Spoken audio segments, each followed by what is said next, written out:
Astaghfirullah. Assalamualaikum warahmatullahi wabarakatuh. Alhamdulillah wassalatu wassalamu ala Rasulillah wa ala alihi wa sahbihi wa mawalah wa la hawla wa la quwata illa billahi wa ba'du. Alhamdulillah, di pagi hari ini kita bisa duduk kembali untuk bertalabul ilmi. Salawat dan juga salam kita aturkan kepada Rasul kita Nabi besar Muhammad sallallahu alaihi wasallam.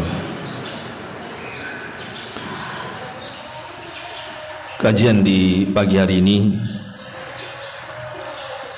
kita akan membahas satu hadis Nabi sallallahu alaihi wasallam yang sangat pendek tetapi syarat dengan makna. Dari hadis Nufai ibn Harith al-Thaqafi radhiyallahu anhu qala, inna rajulan qala ya Rasulullah ayyun nasi khairun, qala man tala umruhu wa hasuna amaluhu, qala fa ayyun nasi syarrun, qala man tala umruhu wa sa'a amaluhu, rawahu Tirmidzi. Dari Nufai ibnu Harith al-Thaqafi radhiyallahu anhu, ada seorang laki-laki berkata kepada Nabi sallallahu alaihi wasallam, Rasul, manusia yang paling baik itu seperti apa? Maka Rasul mengatakan, man tala umruhu wa hasuna amaluhu, yang panjang umurnya tapi baik amalannya. Kemudian laki-laki ini bertanya lagi, lalu siapa manusia yang paling buruk kalau begitu? Maka Rasul mengatakan, man tala umruhu wa sa'a amaluhu, yang panjang umurnya jelek pula amalannya. Dari hadis ini kita tahu bahwa orang yang dipanjangkan usia terkadang baik bagi dia, tetapi juga terkadang buruk bagi dia. Makanya kenapa Nabi sallallahu alaihi wasallam mengatakan, la yatamannayanna ahadukumul maut imma muhsinan fala'allahu an yazdad khairan wa imma musian fala'allahu an yasta'tib. Kata Nabi sallallahu alaihi wasallam, janganlah seseorang dari kalian berharap kematian, barangkali jika dia berbuat baik semoga bertambahlah nilai kebaikannya, tapi jika dia berbuat salah semoga dia bisa menyesali kesalahannya. Artinya bahwa Nabi SAW ingin menjelaskan kepada kita tentang pentingnya sebuah umur. Pentingnya sebuah umur, di mana hakikat umur itu adalah ketika seseorang menghabiskan usianya untuk ketaatan kepada Allah. Karena dalam hadis ini Nabi SAW tidak pernah memuji orang yang usianya panjang, kecuali kalau baik amalannya. Makanya kenapa Nabi SAW mengatakan, man tala umruhu wa hasuna amaluhu, yang panjang umurnya tidak sampai di sini, tetapi juga baik amalannya. Karena buat apa panjang umur kalau jelek amalannya? Karena Allah Subhanahu wa taala mengingatkan dalam surah Al-Imran ayat 178. Wala yahsabanna alladhina kafaru annama numli lahum khairun li anfusihim innama numli lahum liyazdadu ithman walahum adzabun muhin. Jangan kira orang-orang kufur itu, orang-orang kafir itu, kami panjangkan usia mereka, kami biarkan mereka panjang usianya, senang hidupnya, khairun li anfusihim, itu kebaikan untuk mereka. Bukan, innama numli lahum, sengaja kami biarkan mereka panjang umur itu, liyazdadu itsman, untuk nambah dosa, dan bagi mereka adab yang sangat menghinakan. Lihat bagaimana Allah Subhanahu wa taala mengingatkan, kalau panjang umur itu tidak ada manfaatnya bagi ketaatan kepada Allah, buat apa? Jangan-jangan itu istidraj saja tuh.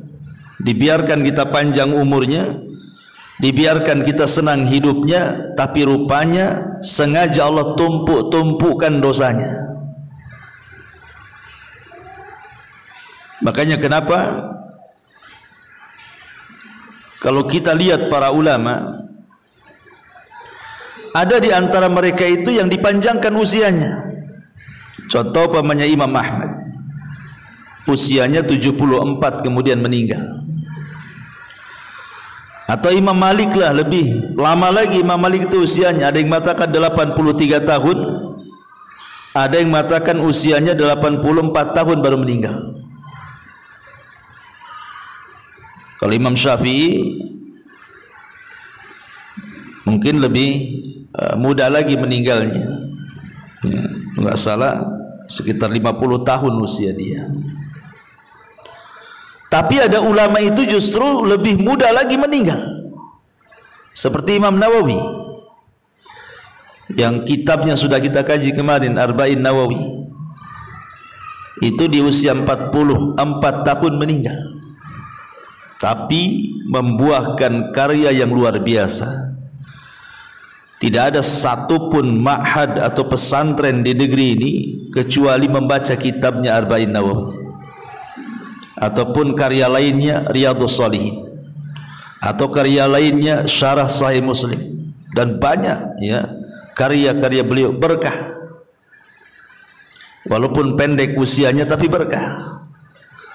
Tapi banyak orang-orang yang dipanjangkan usianya sampai mungkin 100 tahun lebih, tidak pernah dikenang namanya karena tidak berkah umurnya. Lah yang kita inginkan, kalaupun kita berdoa kepada Allah Subhanahu wa taala dipanjangkan umur, itu maksudnya untuk memperbanyak ketaatan. Dan itulah doa yang didoakan oleh Rasul kepada Anas bin Malik kan. Ketika ibunya membawa Anas bin Malik, usianya Anas ketika itu 10 tahun, datang kepada Rasul dan mengatakan, ya Rasulullah, wahai Rasul, ini Anas putraku, jadikan dia pembantumu dan doakan dia juga. Apa doa Nabi? Allahumma aktsir malahu wa waladahu wa barik lahu fima a'taitahu. Ya Allah, perbanyak hartanya, perbanyak anaknya, dan berkahilah apa yang akan kau berikan kepadanya. Jadi Nabi SAW tetap mendoakan Anas itu untuk diperbanyak hartanya, dipanjangkan umurnya, diperbanyak keturunannya, dan tidak lupa kata Rasul wabarik, dan berkahi juga. Karena kalau umur diberkahi itu, alhamdulillah, itulah sebaik-baik manusia.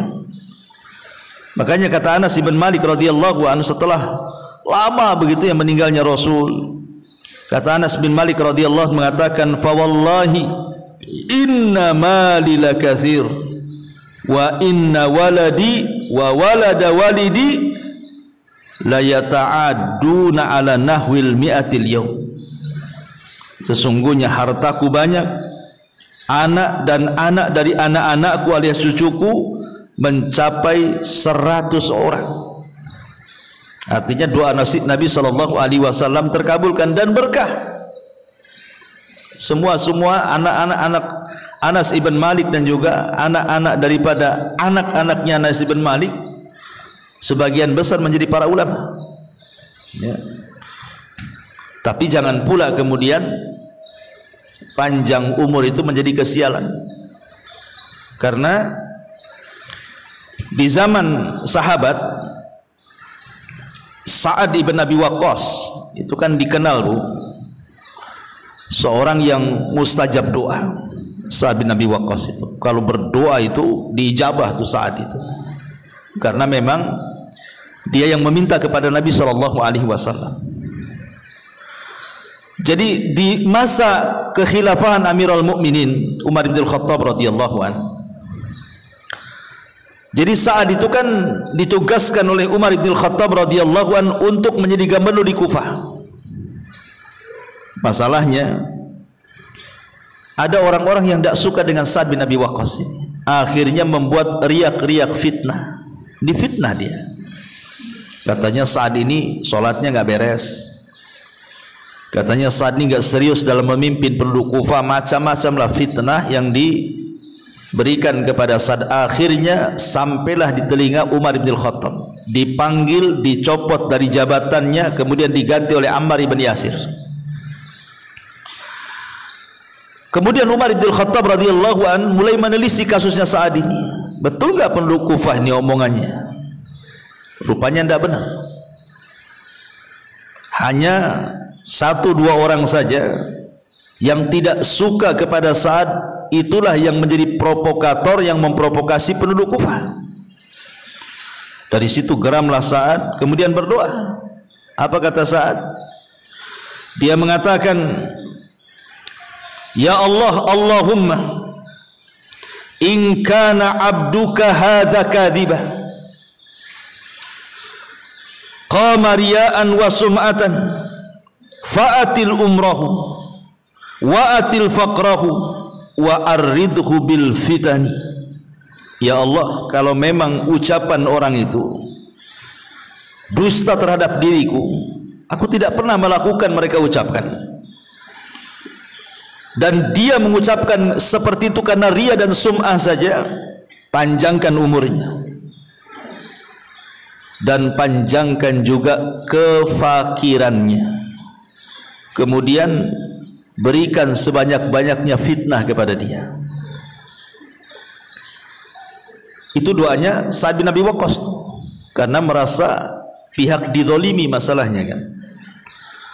Akhirnya berselang waktu panjang sekali, rupanya orang yang didoakan Sa'ad itu betul-betul panjang umurnya, panjang sekali umurnya, dan dia menjadi orang yang sangat fakir. Tidak ada orang fakir di Kufah kecuali dia. Tidak punya rumah, tidak punya apa-apa, dan dia pun menjadi peminta-minta di jalan. Kemudian banyak orang mencela dia. Tentu umur yang seperti ini tidak berkah, walaupun panjang umurnya kan, karena panjang umur karena doa orang yang dizalimi masalahnya. Nggak berkah umur yang kayak gini nih. Dan kasusnya sama juga kepada Sa'id ibn Zaid, satu di antara 10 sahabat yang dijanjikan masuk surga. Jadi dia kes dengan seorang wanita namanya Arwa bintu Uwais, Arwa bintu Aus, ya, radhiyallahu an. Sa'id ibn Zaid ini ibn Amr ibn Nufail ini bermasalah dengan seorang wanita jahat namanya Arwa bintu Uwais kalau nggak salah. Jadi Sa'id ibn Zaid ini kan punya kebun, kebunnya luas. Kemudian banyak pula di situ pokok-pokok kurma, dan di situ ada sumur. Kita lihat di zaman itu air sangat mahal kan gitu ya.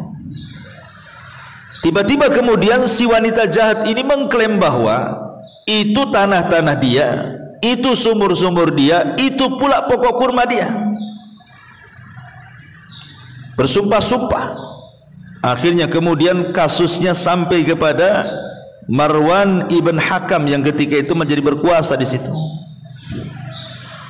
Kemudian Marwan pun memanggil Sa'id ibn Zaid ini, betul nggak itu tanah milik orang kau ambil? Karena wanita itu mengklaim itu tanahnya, sumurnya, kemudian pokok kurmanya. Jadi Sa'id ibn Zaid ini sambil menangis dengan mengatakan, mungkinkah aku mengambil lahan orang, sementara Nabi SAW mengatakan barang siapa yang mengambil tanah satu jengkal saja akan dikalungkan 7 lapis ke bumi pada hari kiamat. Mungkinkah saya mengambilnya? Sambil menangis tuh, ya. Sa'id ibn Zaid, mustahil aku mengambil tanah orang, katanya. Kemudian dia mengatakan, tetapi sudahlah, kalau dia mengaku itu tanahnya, kuberikan tanahku kepadanya, kuberikan kurma itu kepadanya, dan kuberikan sak sumur-sumurnya. Kemudian dia berdoa kepada Allah, Allahumma in kana kadhibatan, Allahumma in kanat kadhibatan, ya Allah, kalau wanita yang mengaku-ngaku itu pendusta. Lihat doanya, fa'atil umroha, panjangkan tuh usianya, wa'ami basaraha, tapi butakan kedua matanya, waqtulha fi mazra'atiha, bunuh dia di ladangnya. Lihat doanya Sa'id bin Zaid ini. Subhanallah, wanita ini dipanjangkan usianya, betul-betul dipanjangkan sehingga dia bisa menikmati hasil kezaliman kebunnya. Akhirnya setelah dia tua, dia buta. Kemudian dia karena buta, tidak tahu arah di dalam kebunnya, kemudian dia terperosok masuk pula ke sumurnya itu, mati di sumurnya. Kan wanita ini juga panjang juga umurnya kan, tapi kan tidak berkah kan itu. Lah jangan sampai kemudian Allah Subhanahu wa taala memberikan usia panjang itu karena doa orang-orang yang kita zalimi itu. Ya. Atau mungkin kita diberikan usia panjang tetapi tidak ada keberkahannya, naudzubillah.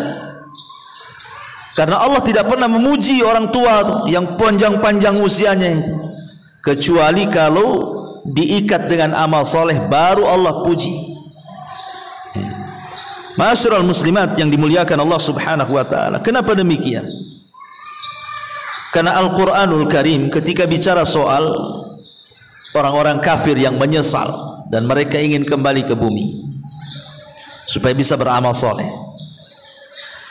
Allah Subhanahu wa taala singgung tuh orang-orang kafir itu dan mengatakan, awalam nu'ammirkum ma yatadzakkaru fihi man tadzakkar wa ja'akumun nadhir, kata Allah. Allah mengatakan, bukankah kami telah memanjangkan umurmu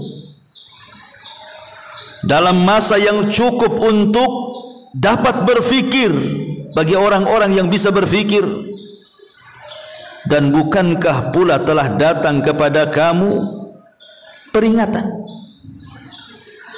Kenapa kau tidak berubah? Kenapa kau tidak beriman? Kenapa baru sekarang sadar ingin kembali ke bumi dan ingin beramal saleh? Kalla innaha kalimatun huwa qailuha. Mustahil orang mati hidup lagi. Itu hanya dongeng-dongeng dia saja kepengen seperti itu. Jadi Allah Subhanahu wa taala mengingatkan kan kepada kita soal usia tuh, soal umur tuh. Awalam nu'ammirkum ma yatadzakkaru fihi man tadzakkar. Sudahkah aku berikan umur cukup-cukuplah kepada kalian itu? Mungkin di antara kita ada yang dicukupkan usianya sampai 50, 60, 70 tahun, kan dah cukup tuh. Ya. Dan peringatan pun sudah Allah Subhanahu wa taala berikan kepada kita, coba. Mulai daripada rambut putih itu kan peringatan tuh. Oh, dengan rambut uban itu tandanya kita sudah menua dan sudah mendekati ajal. Kemudian dengan banyaknya penyakit yang Allah berikan kepada kita, yang dulu ketika di masa muda jaranglah penyakit-penyakit itu muncul, sekarang muncul pula sudah tua. Itu juga peringatan bahwa kita sudah dekat kan itu ya. Belum lagi mungkin sekarang ibu mendengarkan ceramah-ceramah, ya, ngaji setiap minggu entah berapa kali, atau mungkin di YouTube, di radio, di televisi, baca makalah, mungkin dinasihati temannya. Kurang apa itu peringatan yang Allah kirim kepada kita itu? Awalam nu'ammirkum, bukankah aku sudah kasih umur? Kenapa kau tidak mengambil pelajaran dari peringatan itu? Maksudnya gitu. Atau mungkin melihat teman-teman yang sudah meninggal duluan daripada kita, kita pula yang mandikan, kita pula yang kafankan, kita pula yang kuburkan, tidak juga diambil peringatannya. Hadis ini Allah Subhanahu wa taala ingin ingatkan kita bahwa di balik usia itu ada peringatan di situ. Ma'asyiral muslimat yang dimuliakan Allah Subhanahu wa taala.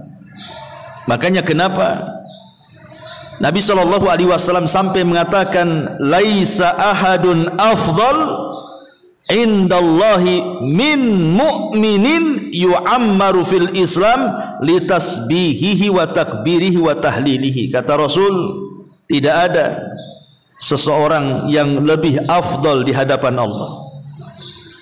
Tidak ada satupun manusia yang lebih afdal di sisi Allah Subhanahu wa taala kecuali seorang mukmin yang dipanjangkan umurnya, tetapi ia gunakan untuk tasbih, untuk tahmid, untuk takbir, untuk tahlil, alias mengingat Allah Subhanahu wa taala. Baru tuh kalau seandainya usianya dipanjangkan dalam rangka mengingat Allah, itulah sebaik-baik manusia di sisi Allah Subhanahu wa taala. Masalahnya, Bu, terkadang Nabi SAW kan sudah mengatakan dalam hadisnya, al-mu'minul qawi khairun wa ahabbu ilallah minal mu'minidh dhaif. Mukmin yang kuat itu lebih baik dan lebih dicintai Allah dibandingkan mukmin yang lemah. Wa fi kullin khairun. Kemudian kata Nabi SAW, namun keduanya tetap memiliki kebaikan. Baik mukmin yang kuat ataupun mukmin yang lemah, dua-duanya memiliki kebaikan. Walaupun Allah lebih mencintai mukmin yang kuat dibandingkan mukmin yang lemah, tapi dua-duanya ada sisi baiknya. Kemudian Nabi SAW mengatakan, ihris ala ma yanfa'uk, ihris ala ma yanfa'uka wasta'in billahi wala ta'jaz, wa in asabaka syai'un fala taqul law anni fa'altu kana kadza wa kadza, walakin kul qaddarallah wa ma syaa fa'al. Kata Nabi SAW, bersemangatlah atas hal-hal yang bermanfaat bagimu. Maknanya apa? Kita disuruh meraih sesuatu yang bermanfaat bagi kehidupan kita. Karena ada manusia itu yang di depannya alat-alat itu bisa dimanfaatkan sebenarnya untuk akhiratnya, tapi dia tidak mau ngambil manfaat, itu masalahnya. Contoh yang sederhana saja, handphone lah. Handphone ini sebenarnya barang yang sangat bermanfaat sebenarnya untuk akhirat kita tuh. Karena di handphone itu ada Al-Quran, di handphone itu ada hadis-hadis Nabi. Sekarang ini kan ada ceramah-ceramah, ada wejangan-wejangan, ada artikel-artikel agama. Seolah-olah disingkat yang dulu ibu itu ya, kalau ingin membaca sebuah artikel atau ingin mengetahui sesuatu harus beli buku dulu tuh. Zaman dulu kan harus beli buku, Bu. Saya aja dulu waktu masih di pesantren itu kepengen buku ini, Bu, harus beli, ngumpulin duit, beli kitab.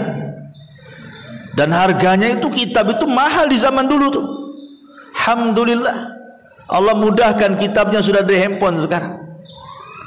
Qurannya sudah ada di handphone, tafsir-tafsirnya ada di handphone, syarah-syarahnya, semua syarah-syarah hadis-hadis ada di handphone semuanya. Subhanallah, artinya handphone ini kalau kita bisa manfaatkan, bisalah mengarahkan kita ke sorga dengan usia kita yang kita habiskan depan handphone ini. Tapi berapa banyak yang ngambil manfaat dari handphone itu coba? Kebanyakan orang pegang handphone itu ya untuk kakak saja itu tuh, tertawa dari pagi sampai malam kan itu. Atau mungkin hanya untuk nonton yang gak jelas dari pagi sampai malam saja. Ingat, semua akan dipertanggungjawabkan soal usia yang lewat dari kita. Satu nafas, hentakan nafas saja akan dipertanggungjawabkan tuh. Karena itu menyangkut umur, itu menyangkut waktu masalahnya. Makanya kenapa kemudian para ulama salaf seperti Imam Ahmad ibn Hanbal rahimahullahu ta'ala ketika ditanya, kaifa asbahta ya imam? Imam, bagaimana engkau memasuki pagi harimu? Apa kata Imam Ahmad? Qala, dia mengatakan, fi umrun yanqus wa dhunubun tazid, katanya. Apa kata beliau? Umurku makin berkurang sementara dosaku makin bertambah. Ini yang ngomong Imam Ahmad, yang hari-hari dia habiskan waktunya untuk mencatat, membaca dan berdakwah. Tapi dia mengatakan ketika ditanya macam mana pagi hari wahai imam, dia mengatakan setiap pagi umurku berkurang tapi amalanku tidak pernah bertambah. Persis daripada ucapan salafnya. Siapa? Abdullah ibn Mas'ud radhiyallahu anhu, yang mengatakan ma nadimtu ala syai'in nadami ala yaumin gharabat syamsuhu naqasa fihi umri walam yazid fihi amali.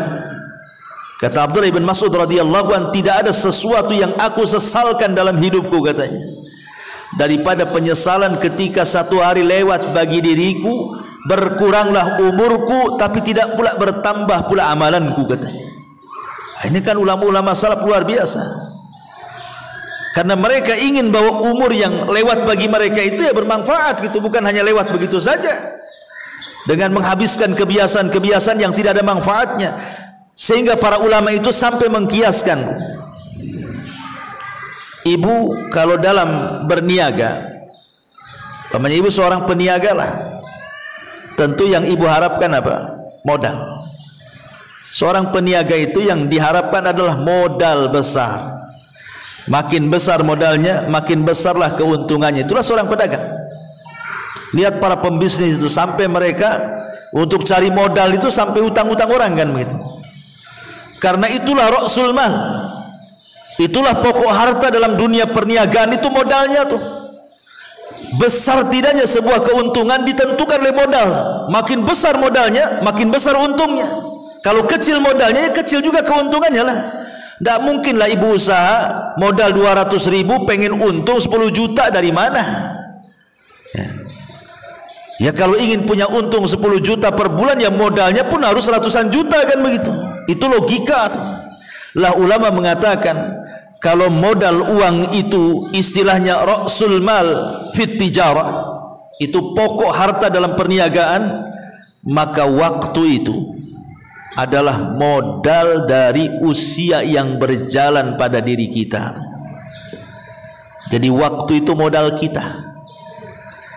Jadi kalau kita ingin untung di akhirat, mendapatkan surga Allah Subhanahu wa taala, perbesar modalnya. Artinya apa? Gunakan waktu dalam usia kita ini sebaik mungkin gitu loh. Makin banyak kita gunakan waktu ini untuk beribadah kepada Allah Azza wa Jalla, berarti makin besar keuntungan kita di akhirat tuh. Tapi makin sedikit waktu yang kita gunakan untuk beribadah, ya jangan harap ingin mendapatkan keuntungan besar di akhirat. Makanya ada istilah ad-dunya mazra'atu lil akhirah. Dunia ini tempat bercocok tanam untuk dituai hasilnya di akhirat, kata ulama. Ya. Ma'asyiral muslimat yang dimuliakan Allah Subhanahu wa taala. Maka kalau kita sudah tahu betapa pentingnya umur itu, maka orang yang cerdas, kata Rasul, al-kayyisu man dana nafsah wa amila lima ba'dal maut. Orang yang cerdas itu orang yang introspeksinya terus, ya, setiap hari. Kalau bisa hari ini lebih baik daripada hari kemarin, besok harus lebih baik daripada hari ini, lusa lebih baik daripada besok, dan begitu seterusnya.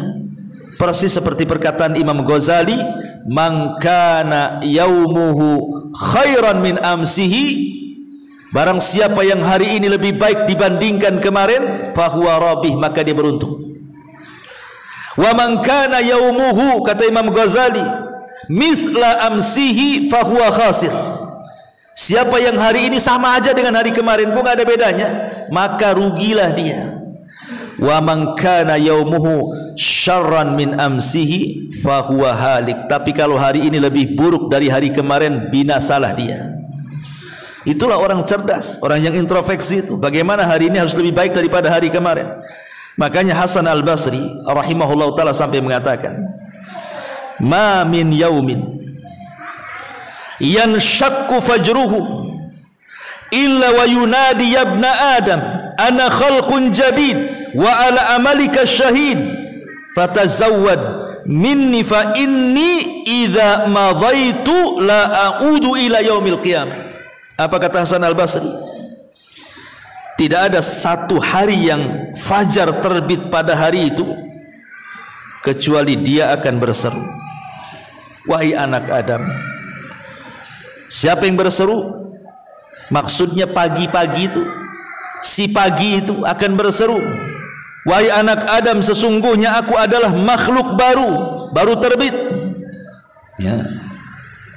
Aku akan menjadi saksi terhadap amalan-amalanmu hari ini. Maka berbekalah dariku, karena sesungguhnya apabila aku telah berlalu, aku tidak akan pernah kembali sampai kiamat. Seolah-olah Hasan Al-Basri ingin mengatakan, kalau seandainya matahari terbit di pagi hari itu bisa bicara gitu maksudnya, maka matahari itu akan ngomong sama kita seperti itu dan mengatakan, saya ini makhluk yang baru terbit hari ini, sesungguhnya aku akan jadi saksi untuk amalan-amalan kalian di hari ini, maka berbekalah dariku, karena kalau aku berlalu tidak akan pernah kembali sampai hari kiamat. Makanya ada istilah, kemarin sesuatu yang mustahil untuk diulang, besok sesuatu yang mustahil untuk kita dapat karena belum terjadi. Yang memungkinkan hari ini yang berjalan, yang mungkin kita bisa manfaatkan. Itulah salah satu perkataan Hasan Al-Basri rahimahullahu ta'ala. Ma'asyiral muslimat yang dimuliakan Allah subhanahu wa ta'ala, manusia ini pasti akan dapat ujian. Manusia pasti akan diuji. Tidak mungkin tidak, Bu. Kita ini akan diuji. Entah diuji dengan kesehatan sehingga kita lama terbaring sakit, entah diuji dengan ekonomi sehingga kita stres setiap hari mikir cari duit, entah diuji dari pasangan lah gitu. Ibu asik mikir suaminya saja pengen bayi, sibuk diuji dengan anak-anaknya, rutinitasnya sibuk dengan anak-anaknya saja. Pertanyaannya, apakah sepanjang waktu, Bu, ibu harus disibukkan dengan perkara-perkara seperti itu sampai tua gitu, kemudian mati? Lalu apa hasilnya? Memang manusia akan diuji gitu maksudnya ya, tapi bukan berarti kemudian ujian itu menyibukkan kita terus menghadapi sampai waktu berjalan lalu, akhirnya kemudian mati hanya memikirkan apa yang Allah ujikan kepada kita. Kalau bisa ya gitu ya, kalau bisa ya, ujian memang ujian. Adalah hari-hari mungkin yang buat kita stres, buat kita bingung kan, tetapi bukan berarti kita tidak bisa beribadah kepada Allah. Sakit-sakit iya sakit, tapi kalau bisa lisan tetap berzikir. Boleh jadi mungkin ibu stres kadang-kadang dengan suami, dengan anak-anak, tetapi luangkan waktu juga untuk beribadah kepada Allah Azza wa Jalla. Sebab disitulah kadang-kadang manusia diuji itu. Kalau sudah sakit udah lupa ibadah kan begitu. Kalau sudah miskin gitu ya, sudah susah cari uang, jangankan cerita hadir di majelis taklim, ke masjid sholat pun tidak. Nah, ini kan masalah ya. Atau diuji dengan kekayaan, makin lupa diri pula dia. Nah, jangan sampai kemudian waktu berlalu akhirnya tidak ada pula lah yang bisa kita manfaatkan dalam hidup kita dengan ibadah dan memperbanyak pahala di hadapan Allah karena sibuk tadi menghadapi ujian tadi. Karena begini ya, ada sebuah syair yang mengatakan, tazawwad minat taqwa fa innaka la tadri idza janna al-lailu hal ta'ishu ilal fajri wa kam min sahihin mata min ghairi illatin wa kam min alilin ashahinan minad dahri fa kam min fatan amsa wa asbaha dhahikan wa qad nusijat akfanuha wa huwa la yadri wa kam min sigharin yurtaja tula umrihi wa qad udkhilat ajsamuhum zulmatal qabri. Seorang penyair mengatakan, ada mengatakan di perkataan Imam Syafi'i rahimahullahu taala, berbekalah ketakwaan, karena sesungguhnya engkau tidak tahu jika malam telah tiba, apakah engkau masih bisa hidup hingga di pagi hari. Kita tidak tahu kalau sudah tidur, Bu, apa ibu bisa bangun lagi? Tidak ada yang tahu. Betapa banyak orang-orang yang sehat kemudian meninggal tanpa didahului sakit, dan betapa banyak orang-orang sakit yang masih bisa hidup beberapa tahun lamanya. Berapa banyak pemuda yang tertawa di pagi hari dan petang harinya, padahal kain kafan mereka sedang ditenun dalam keadaan mereka tidak sadar. Berapa banyak anak-anak yang diharapkan panjang umurnya, padahal tubuh mereka telah dimasukkan ke dalam gelap gulitannya kuburan. Dari sini kita tahu bahwa, karena kan kita tidak tahu nih kematian di kapan, dan usia ini terus berjalan kan gitu ya, maka orang yang cerdas itu kan harus mempersiapkan bekal sebelum kematian. Man dana nafsa wa amila lima ba'dal maut, kan itu. Makanya kenapa kemudian Nabi SAW ingin katakan sebaik-baik manusia man tala umruhu wa hasuna amaluhu, orang yang panjang umurnya tetapi baik pula lah dia amalannya. Ma'asyiral muslimat yang dimuliakan Allah Subhanahu wa taala, di dalam sebuah hadis atau di dalam Al-Qur'anul Karim, Allah juga mengingatkan dalam surah Al-Munafikun ayat 9, ya ayyuhalladzina amanu la tulhikum amwalukum wala auladukum an dzikrillahi wa man yaf'al dzalika faulaika humul khasirun. Wahai orang-orang yang beriman, janganlah melalaikan kalian harta-harta kalian, jangan pula melalaikan anak-anak kalian. Dari apa? Dari mengingat Allah. Karena barang siapa yang kemudian melakukan itu, maka termasuk orang-orang yang rugi. Di sini Allah ingatkan lagi soal umur. Jangan umur kita ini disibukkan dengan harta lupa akhirat gitu ya. Disibukkan dengan anak-anak lupa akhirat.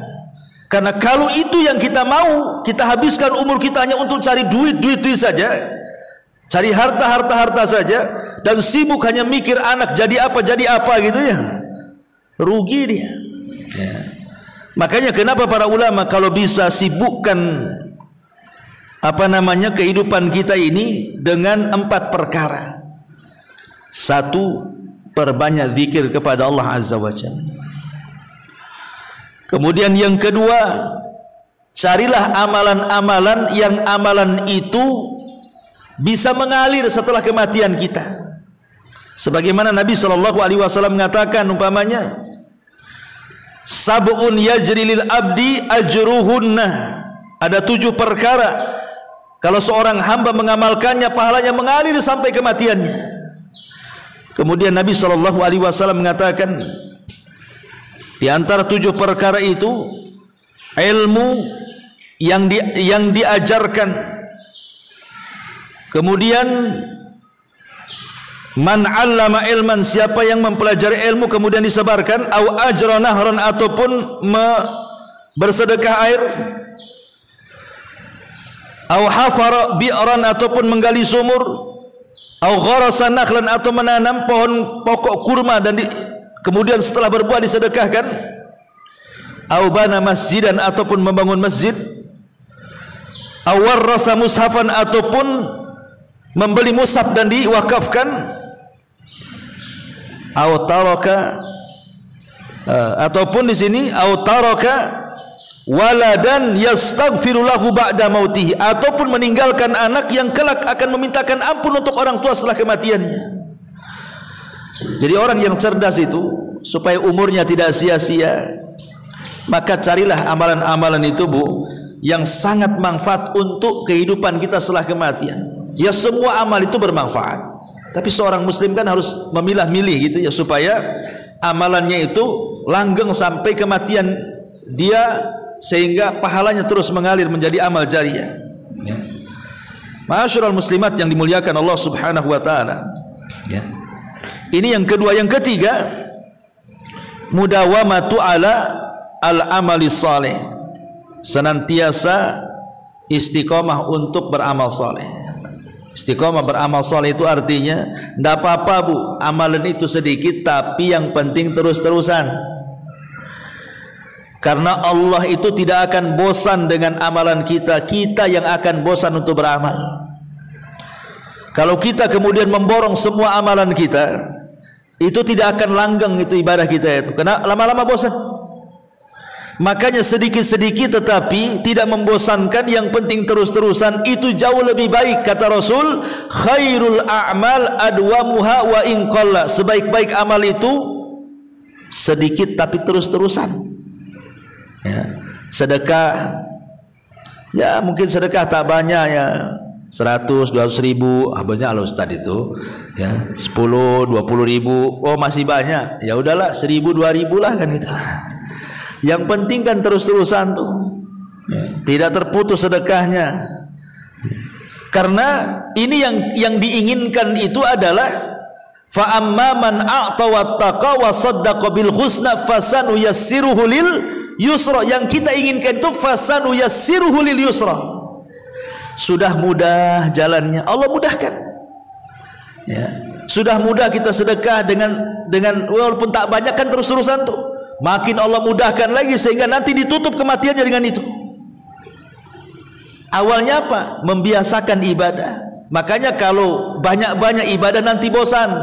Kalau sudah bosan malas, kalau sudah malas ditinggalkan pula ibadah itu. Tapi kalau sedikit-sedikit ibadahnya itu, dia minimalnya tidak akan bosan dan terus-terusan. Boleh jadi Allah tutup usianya dengan itu. Itulah makna fasanu yassiruhu lil yusra itu artinya. Ya.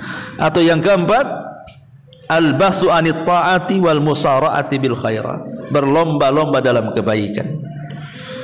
Kata Nabi SAW, siapa yang mengunjungi orang sakit hari ini? Kata Abu Bakar, saya. Kata Nabi SAW, siapa yang puasa hari ini? Kata Abu Bakar, saya. Kemudian Rasul mengatakan, siapa yang mengikuti orang ke jenazah ke kuburan? Kata Abu Bakar, saya.